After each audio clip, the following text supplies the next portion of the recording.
ዛሬ የተገኘሁት እንግዲህ 22 ነው። 22 የተገኘሁበት ምክንያት መሀል 22 ላይ መኖሪያ ቤቱን ማድረግ የሚፈልጉ ከሆነ የአፓርትመንት ዋጋ 22 ላይ ምን ያህል ነው የሚለውን እንደዚሁም ደግሞ አሁን ላይ ከኮሪደር ልማቱ በኋላ 22 ምን ያህል አምሮባታል የሚለውን ለማሳየት ነው። አብራችን ቆዩ። ሰላም፣ እንዴት ነህ? ሰላም ናችሁ? አለን ይመስገን። በጣም አምሮባታል 22 በጣም እንግዲህ እኔም ለተመልካቾቼ ዛሬ የመጣሁት መሀል 22 ላይ መኖሪያ ቤቱን የሚያደርግ ተመልካቼ ካለ ስንት ነው ዋጋው የሚለውን ለመንገር ነው። እንዲሁም ደግሞ 22 ከኮሪደር ልማት በኋላ በጣም ስላማረባት እሱን ለማሳየት ነው። ግን ራስን ከማስታወቅ ጀምርልኝ። እሺ፣ እንኳን ደህና መጣሽ። እንኳን ደህና ቆየሽ። ዮሐንስ ወርቁ እባላለሁ። የሎዶኪያ ማርኬቲንግ ስራ አስኪያጅ ነኝ። ሎዶኪያ ማርኬቲንግ በስሩ ከያዛቸው ሪል ስቴቶች አብሯቸው ከሚሰራቸው ሪል ስቴቶች መካከል አንደኛው ባለቤት ሪል ስቴት ይባላል። እዛ ላይ አብሮ የሚሰራ ኤጀንት ነው ማለት ነው። 22 እንዳይሻት በጣም ተሻሽላለች፣ እንደ በፊቱ አይደለችም። በጣም አምሮባታል። ይሄ መንገድ ከ3 ወር ከ4 ወር በፊት እንደዚህ አይደለም፣ ጭቃኔ የነበረው ምናምን አሁን በጣም አምሮበታል እና በጣም ጭቃን የነበረው ለመኪናም ለእግረኛም በጣም ነው የሚያስቸግረው። ማይመች ቦታ ነበር። አንድ 2 አመት 3 አመት አካባቢ በቃ በጣም አስቸጋሪ ነበርና አሁን በጣም ነው የሚያምረው። እዚህ የልጆች መጫወቻ አለ፣ እዚህ ጋር ኳስ ሜዳ አለ እና ለዚህ ላለው ለኮሚኒቲው ጥሩ የሚሆን የኛ ሳይት ይሄ የምታዩን እዛ ጋር የሚታየኝ ህንጻ ነው። እዚህ ጋር የምታየው ህንጻ ነው ሳይታችን። ጥሩ ቦታ ላይ ነው ያለው። ኦኬ። እዚህ የሚገዛ ሰው ልጆቹን ለማጫወት ለማሳደግ ሩቅ መሄድ አይደለም የሚጠበቅበት። በቃ እዚሁ አካባቢ እነዚህን ፋሲሊቲዎች መጠቀም ይችላል ማለት ነው። እና እሱ በጣም አሪፍ ነው። በጣም ነው የሚያምረው። የልጆች መጫወቻው ከሳይታችሁ ፊት ለፊት ነው ያለው። ከሳይታችን ፊት ለፊት ነው ያለው። በጣም ጥሩ። ለመኖርስ ምን ያህል ምቹ ነው? እንግዲህ ራሱ ቦታው ወደ ሳይታችን ጠጋ ስንልም በደንብ እናየዋለን። ቦታው ራሱ 2 መግቢያ ነው ያለው። ስለዚህ በ2 መግቢያ በኩል አክሰስ መደረግ ይችላል ማለት ነው። እዚህ በቂ ብርሃን ቤቶቹ ያገኛሉ። ጥሩ ቦታ ላይ ነው ያለው። ሌላው ጥሩ ፓርት ደግሞ የመገንባት የወደፊት ፊት ለፊቱ ላይ የመገንባት ስጋት ያለበት አይደለም። ከኮሪደር ልማቱ ቅርብ ስለሆነ የዛ ስጋት ያለበት አይደለም። ኦልሞስት በቃ ከዚህ ከኮሪደር ልማቱ ቀጥሎ የሚሆነው ቤት የኛ ይሆናል ማለት ነው። የኮንስትራክሽን ግርግር ጫጫታ የሚለው ነገር አያሳስባቸው።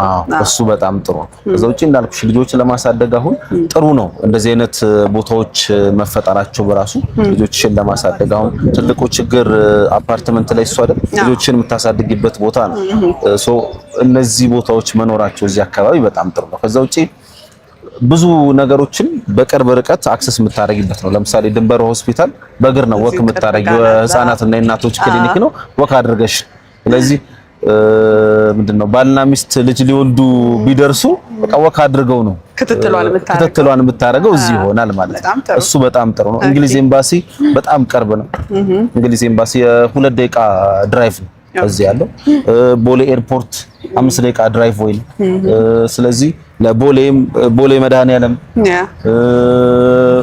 ትምህርት ቤትም ከሆነ ጊብሰን ትምህርት ቤት በጣም ቅርብ ቦታ ላይ ነው ያሉት እና ኢንተርናሽናል ስኩሎች፣ የልጆች የመዝናኛ ቦታዎች፣ ለጤናችንም የሚሆን ኢንተርናሽናል ቦታዎችም ደግሞ እዚሁ አካባቢ በጣም በትንሽ ርቀት ነው ያሉት። ጫካ ፕሮጀክትም ከዚህ በጣም ቅርብ ነው። ቪውን ከዚሁ ከቤታቸው እያጣጣሙ ነው የሚኖሩት። በጣም ጥሩ። እንግዲህ ሎኬሽን ላይ በዚህ ልክ ካየን ህንጻው G+ ስንት ነው? ምንስ አስፈላጊ የሚባሉ ነገሮችን አሟልቷል የሚለውን እስቲ በተወሰነ ስለ ህንጻው ይዘት ንገረኝ። ስለዚህ ህንጻው እንደ አጠቃላይ 2 ቤዝመንት አለው። ከዛ ውጪ G+12 ነው። ከዛ ቴራስ ይኖረው። እስከ ግራውንድ ፍሎር ድረስ ፓርኪንግ ነው የሚሆነው። ከዛ ውጪ ከአንደኛ ፎቅ ጀምሮ ፉሊ ሬዚደንሻል ነው። ምንም አይነት ሚክስድ ነገር የለውም። ስለዚህ ጫጫታው ምኑ ነገር አይኖርም ማለት ነው። መኖሪያ ብቻ ነው። ፉሊ ሬዚደንሻል ነው። ከአንደኛ እስከ 12ኛ ፎቅ ድረስ በፍሎር 5 ቤቶች አሉ። ከአንድ መኝታ እስከ ባለ 3 መኝታ ድረስ። እንግዲህ ያው ልክ ቅንጡ የሚባሉ አፓርትመንቶች ሳይሆን መደበኛም አፓርትመንቶች እያሟሉ የመጧቸው አንዳንድ ነገሮች አሉ። እንደ ሊፍት፣ ከርሰ ምድር፣ በፓርኪንጉ ጉዳይ ጠቀስ አድርገህልኛልና እነሱንስ ያሟላል? አሁን እውነቱን ለመናገር ለግዠሪ አንድን ነገር የሚያስብለው የመጀመሪያው ቦታ ነው። ይሄ ለግዠሪ እንዲባል የሚያደርገው የምትፈልጊያቸውን ነገሮች በሙሉ በቅርብ ርቀት ማግኘት መቻልሽ ነው። አንደኛ 22 ደግሞ አሁን መሀል አዲስ አበባ ሆናለች። ስለዚህ ነገሮችን በምን ያህል ቅርበት ማግኘት ትችላለሽ ብሎ መሰረታዊ። ስለዚህ ህንጻው ቅድም የጠቀስናቸው ነገሮች እንዳሉ ሆነው ህንጻው በራሱ ከላይ ቴራስ ላይ ጂም እና ስፓ።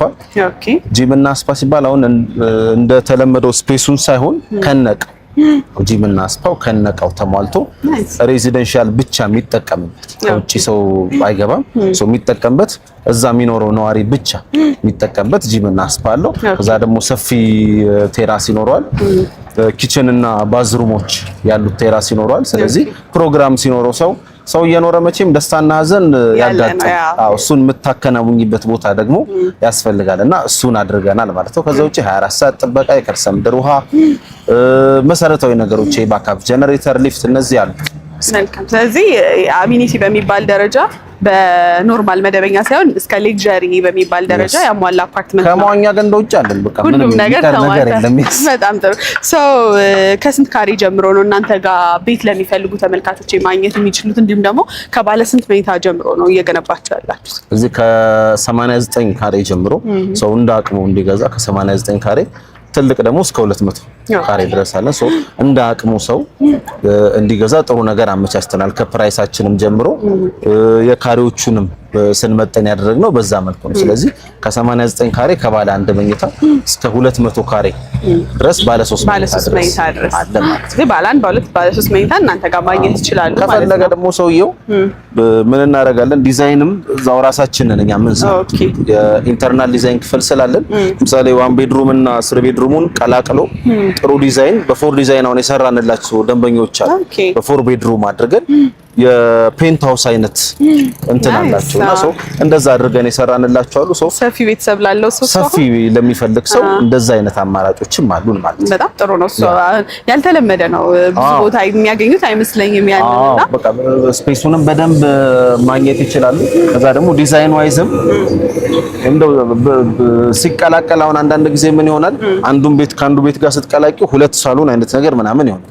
ስፔሱን ዋይዝሊ መጠቀም ይፈልጋል እና እኛ ደግሞ ስፔሱን በደንብ ተጠቅመን ጽድት ያለ ጥሩ ባዝሩሞች አሉበት፣ ሰፋ ያሉ ክፍሎች አሉበት ምናምን ነው ያደረግነውና እንደዛ መቀየር ይቻላል። መልካም። እንግዲህ ይሄን ሁሉ ስትነግረኝ ምን ፈራው የአካባቢውን ዋጋ ስለማውቀው የካሬ ዋጋቸው ምን ያህል ይሆን አልኩኝ። እንግዲህ ለተመልካቾች ዋጋውን የካሬውን ትነግረኛለህ፣ ያከፋፈል ሂደቱን፣ አሁን ደግሞ ሳይቱ ያለበትን ፕሮግረስ በአካል ሄደን ማሳየት ስላለብን ወደዛ እንሂድና ያንን ሁሉ ግልጽ እናደርግላቸዋለን። መልካም። እዚሁ ቅርብ ነው፣ ወክ አድርገን እንደርስበት ይመስለኛል። እንግዲህ ሳይቱ ጋር ደርሰናል። ቆንጆ ፕሮግረስ አድርጓል። ስንተኛ ፍሎር ላይ ነው ያለው? አሁን የ7 እየሰራ ወደ ሰባተኛ ስላብ ተሞልቷል። ኦሬዲ ነው እየተሞላ ነው። የፌሮ እየደረደርን ነው። ሊሞላ ቀጣይ ሳምንት ወይ 2 ሳምንት እንሞላለን። ጥሩ ፕሮግረስ አድርጓል። ከዚህ በኋላስ የሚጠናቀቀው በስንት ጊዜ ነው? አሁን እውነቱን ለመናገር በእኛ ስትራክቸሩን ለመጨረስ ከዚህ በኋላ 4 ወር 5 ወር በቂ ነው። 4 ወር 5 ወር በቂ ነው ስትራክቸር ለመጨረስ። ምንድነው ያደረግነው? ይሄ ከስትራክቸር ቀጥሎ ያለው ስራ የብሎክ ወርኩ ነው። ብሎክ ወርኩ አሁን ቀጣይ በዚህ 2 ሳምንት እንጀምራለን። እዛው ከስር አንድ ላይ እንዲሄድ ቀጥሎ ሌላ ተጨማሪ ስራ የሳኒተሪ ኤሌክትሪክ እና የውሃ መስመሮች መዘርጋቱ ትንሽ የሚያቆይ ስራ የሚባለው ቀጥሎ ፌዝ ላይ እሱ ነውና እሱን ደግሞ ምን አድርገናል? እኛ ኦሬዲ ኮንክሪቱ ካስት ሲደረግ ነው እየተቀበሩ ሄዱት። እሱም የሚሰራ አይደለም እና አሁን ውል ያደረግነው በ2 አመት። ለምን ሰው ብዙ አይተን አከፋፈሉ ምኑ ትንሽ በአንድ አመት ሲሆን ቸገር ማለት ነገር አለና ስለዚህ እኛ ቀድመን በአንድ አመት ነው ቢበዛ 1 አመት ተኩል ነው የማስረከብ ፕላን ያለን። ግን ውላችንን የምናደርገው 2 አመት ነው። ሰው እስከ 2 አመት ድረስ መክፈል ይችላል ማለት ነው። በዛ ነው። ስለዚህ እንግዲህ በሰጠኸኝ እስካሁን በነገርከኝ ኢንፎርሜሽን በአጠቃላይ ተመልካቾቼ ጥያቄ የሚሆንባቸው ቅድም እንዳልኩት ዋጋው ነው። አሁን ያለንበት ሳይት ከአነስ ካለው ከባለ አንድ መኝታ ከትንሹ ካሬ ጀምረ እስከ ባለ 3 ድረስ ስንት ነው ዋጋው የሚለውን ንገር። መቼም እንግዲህ እዚህ አካባቢ የሚፈራው ነገር ዋጋው ነውና የምሬ ነው የምልሽ። እዚህ አካባቢ ሆነ እየተሸጠበት ያለው ዋጋ አያት ወጣ ብሎ በዛኛው ሳይት ወደ ጋርመንት ምናምን የሚሸጥበት ዋጋ የመሀል ከተማ የቦሌ አካባቢ የ22 ዋጋ አይደል። አሁን ይሄን ምነግርሽን ዋጋ 10 ቤቶች ብቻ ነው የምንሸጥበት። ግን እንዳልኩሽ ትንሽ ካለውን ፕራይስ በደንብ ጥሩ አድርገን ነው የመጣ ነው። በካሬ እየሸጥን ያለው ነው 89000 ብር ነው። በካሬ 89000 አካባቢያችን ላይ ካሉ ሪል ስቴቶች በካሬ እንኳን 30 40 ሺህ ብር ቀንሳል። በስርዓት 30 40 ሺህ ብር ቀንሳል እየሸጠን ያለነውና ለደንበኛው ጥሩ ሌቨሬጅ ይሆናል ብለን እናስባለን። ከዛ ዋጋ መቀነስ ብቻ አይደለም አሁን ያደረግነው የፕራይስ እስካሌሽን ነው። ብዙ ጊዜ ዋጋ ሲቀንስ በግንባታ ሂደት ፕራይሱ እየጨመረ ሄደ። እኛ ጋር ፕራይስ እስካሌሽን የለም።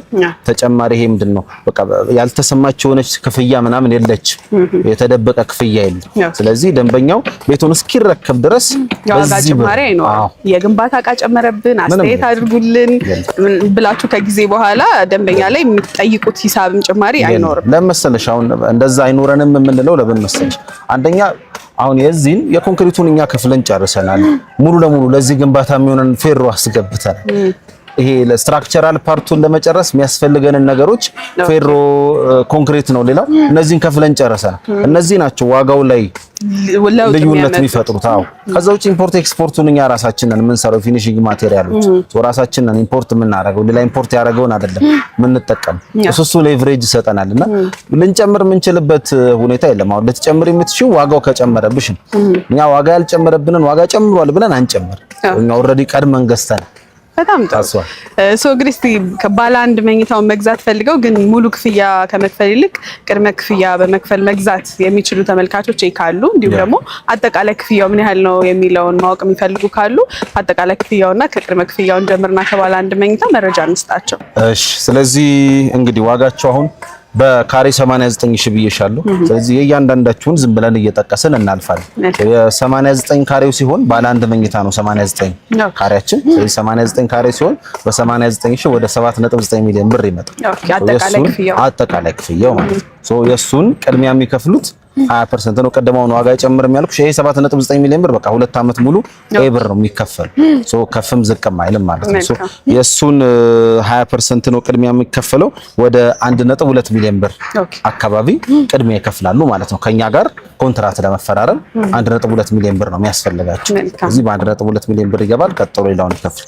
የባለ ሁለት መኝታ 129 ካሬ አለን። 129 ካሬው 11.5 ሚሊዮን ብር ነው አጠቃላይ ዋጋው። ባለ ሁለት መኝታ 129 ካሬ ነው 11.5 ሚሊዮን ብር ነው። የሱ ቅድመ ክፍያ ደግሞ ወደ 2.3 ሚሊዮን ብር አካባቢ ይሆናል 20% ማለት ነው።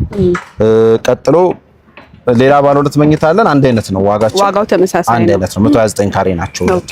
ባለ ሶስት መኝታ የፖዚሽን ልዩነት እንጂ ካሬያቸው ምናቸው ሁሉ ተመሳሳይ። አዎ ሌላኛው ቀጣዩ ባለ 3 መኝታ ናቸው። ሁለት ታይፖች አሉ 181 እና 200 ካሬ ናቸው።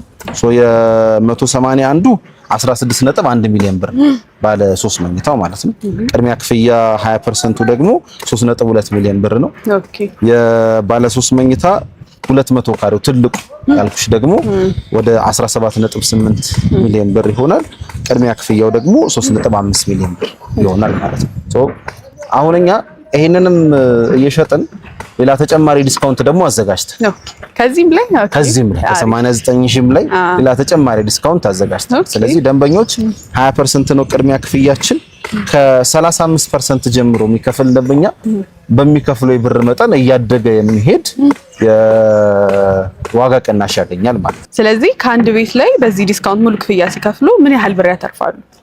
እንግዲህ ዲስካውንታችን 15% ነው ከዚህ ብር ላይ ያደረግነው። ለምሳሌ 200 ካሬውን የሚገዛ ሰው አንድ ጊዜ ልክፈል ቢል 2.6 ሚሊዮን ብር ያተርፋል ማለት ነው። ከአንድ ቤት ላይ 2.6 ሚሊዮን ብር። ስለዚህ 17.8 የነበረው ቤት 15.1 ሚሊዮን ብር ይሆናል። ስለዚህ በ15 ሚሊዮን ብር ባለ 3 መኝታ 200 ካሬ ማግኘት ይችላል ማለት ነው። በጣም ጥሩ።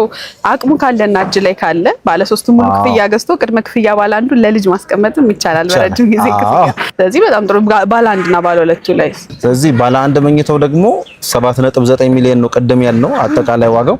እዚህ 100% ለሚከፍል ሰው ይችኛዋን ስንት ይመጣል? 6.7 ሚሊዮን ብር። የ1.2 ሚሊዮን ብር ቅናሽ አለው ማለት ነው።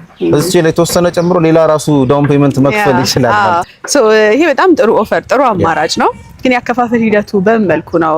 ተገንብቶ ሲገነባ አይተው ነው የሚከፍሉት ወይስ ያስቀመጣችሁላቸው ጊዜ ገደብ አለ ያንን ተከትለው ነው ክፍያ የሚፈጽሙት? ሌላኛው ለየት የሚያደርገን ነገር ይሄ ሁለቱንም ኢንተርቴይን እናደርጋለን።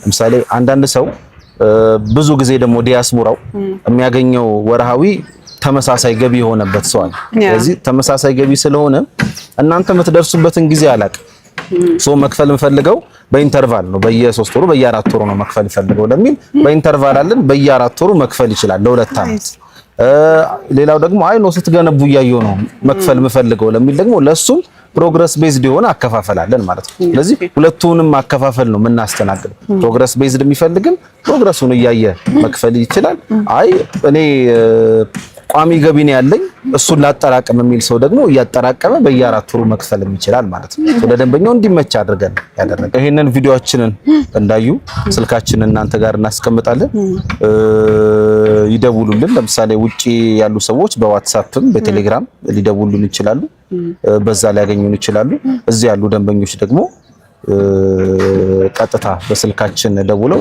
መተው ሳይቱን አይተው የግንባታውን ፕሮግረስ አይተው ጥራቱን እየተገነባበት ያለውን ጥራቱን አድርገው ቴስት አድርገው መተው መገበያየት ይችላሉ ማለት ነው መልካም እኔም በአካል መተው ስልካችሁን ከዚህ ቪዲዮ ስር አስቀምጣለሁ መረጃ ወስደው ሩቅም ላሉ በስራ ምክንያት ለማይመቻቸው በቴሌግራም በዋትስአፕ ከናንተ መረጃ ወስደው በአካል መምጣት ለሚችሉ አሊያም ተወካይ ልከው ሳይቱን አይተው የእናንተ የምሰጣቸውን ውል አገላብጠው ካመኑበትና እዚህ ላይ ኢንቨስት ብናደርግ እናተርፋለን ቤታችን እዚህ ይሁን የሚሉ ተመልካቾቼ ካሉ ኢንቨስት ሊያደርጉ መልክቴ ነው ጊዜን ስለሰጠኝ ከልብ ነው ማመሰግናለሁ ቆንጆ ነገር ነው የሰጠኸኝ መረጃም ያሳየኸኝም አካባቢ በጣም ወድጄዋለሁ መልካም ቀን እንላችሁ እናመሰግናለን እንግዲህ መልካም እድል ብለናል ለደንበኞች 10 ቤት ያልከኝ ጨመር ታረግላችኋለህ ቤተሰብ አረጋለሁ ባንቺ ከመጡ የተወሰነ እንጨምራለን ችግር ብዙ ተመልካቾች እኔ ቤት ፈላጊ ናቸውና ይመጣሉ አንተ ደግሞ በጥሩ ተንከባከብልኝ አመሰግናለሁ መልካም ቀን አመሰግናለሁ